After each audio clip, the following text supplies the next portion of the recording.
What's up guys, Jared with Drone Talk Tuesday. Hope you're doing well. As you know, every Tuesday I'm dropping bite-sized videos for you guys talking all things drone, and today I wanted to give you guys a quick and simple photography tip to help you get the most out of your drone photos, so stay tuned.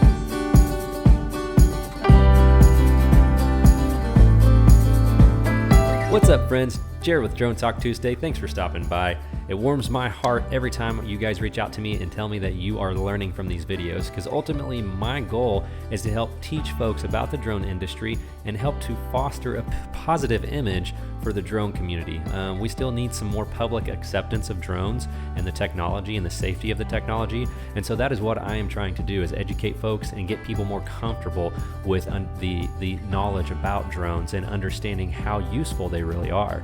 And so I know that a lot of my videos lately have been talking about drone rules and drone regulations, and that stuff can probably be kind of boring, but it's super important because drones, guys, are not just a toy you can put in the sky.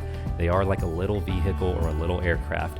No, the FAA does not define them as an aircraft, but that's how I want people, and even students of mine, to look at drones, is that they're a tool more so than a toy, and there are rules and regs to flying them. So when you do your drone photography, you need to know some of those basic rules and regs so that you're doing things legally and safely. And so today what I wanted to talk about was how to utilize the settings in your drone to get some of the best photos.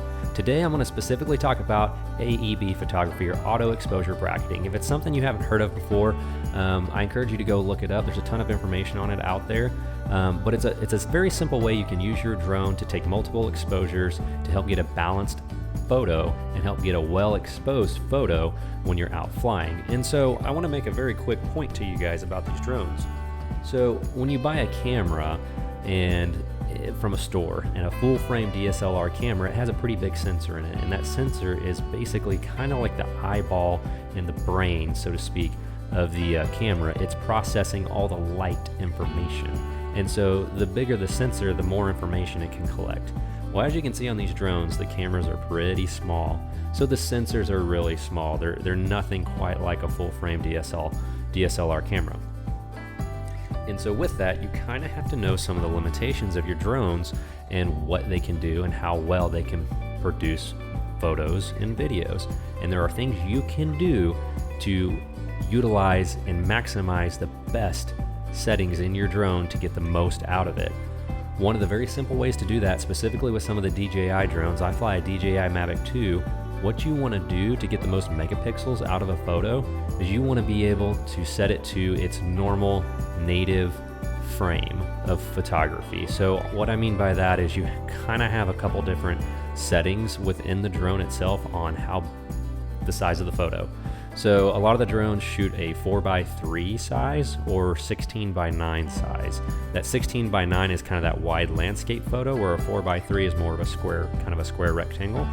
If you shoot the native, whatever is the original setting in the drone, that tends to get you more megapixels because it's not having to stretch that photo and kind of fill in digitally some spots. And so I always shoot my drone, I think mine actually is 3.2, not necessarily 4.3, but that's the native setting on it, and I leave it in that so I can get the most megapixels and the most information recorded into my sensor, i.e. recorded into the photo.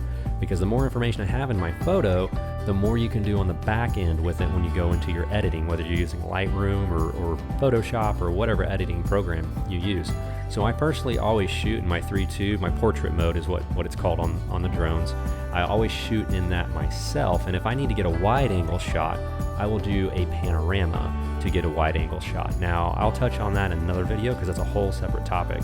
But today what I wanted to talk to you guys about is auto exposure bracketing when you're out shooting. So do these things, set your camera settings up before you fly, before you get in the sky. Go ahead and set your camera settings to these three things. Number one, make sure you're shooting in RAW, not JPEG, because what I want you to do is take it back to your editor and edit in RAW, because you're going to have more information. That's why we shoot in RAW, because we get way more information and we can really push the limits of the photo in the editor if we're shooting RAW. Number two, make sure you have it in that portrait mode, whether it's 4.3, 3.2, whatever that is. You're going to get the most megapixels, i.e. more information for your photo. And then number three, go into your photography settings on your drone and shoot in AEB mode, auto exposure bracketing. Depending on the model of the drone, you might get 3 exposures, you might get 5 exposures. Depending on the situation, I'll shoot 3 or 5. And you might be asking, if you don't know what that type of photography is, all it simply is your drone taking 3 or 5 different exposures of the same photo. So you fly the drone up, and let's say you have it on AEB with 3 brackets. So the drone is going to take a photo at basically a neutral exposure, a balanced exposure, and then it's going to take another photo at a higher or brighter exposure, more f-stop, and then it's going to take a third photo below that neutral point at a darker exposed shot. And so what you can do with those 3 photos, you have bright, neutral, dark. You can take those 3 photos in your editor, mash them together, and what that information does is balance the light in all the areas of the photos, the highlights, the mids, and the darks, and it gets you a very well balanced photo. And so when I go shoot professionally, whether it's real estate, architectural photography, if I'm doing event photography for a client, most of the time I am shooting in auto exposure bracketing mode on my drone. Now you can manually do this too. You can manually fly up there. You don't have to actually go and use the AEB mode on the drone. You can fly up there, take a shot at one exposure, take another shot at a brighter exposure, and then take another shot at a lower exposure and do it manually for yourself. And that's one way to do it. It just takes a little bit more time because you have to adjust the settings each time. But if you do, you use the drone's AEB mode, it saves you a little bit of time. And so you can experiment with 3 or 5 depending on what your drone offers, but that is a great way to bring out the most balanced light in a photo. And you go back into your editor, you match those 3 different or 5 different exposures together, and then you're really working with a great base because you've been shooting in RAW, you're shooting in your portrait mode, and now you've had 3 to 5 photos taken.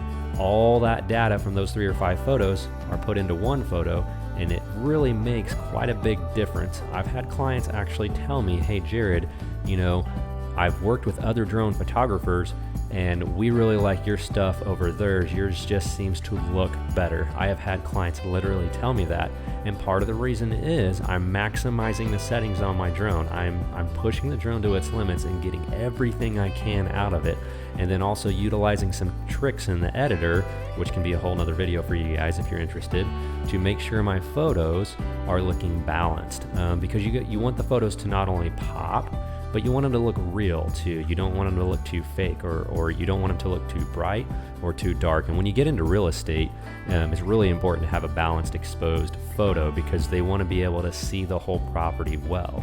And so those are just some very simple tips that you guys can do to start improving your photography with your drone, and it takes very minimal setup before you get in the sky. So we'll just go over that one more time.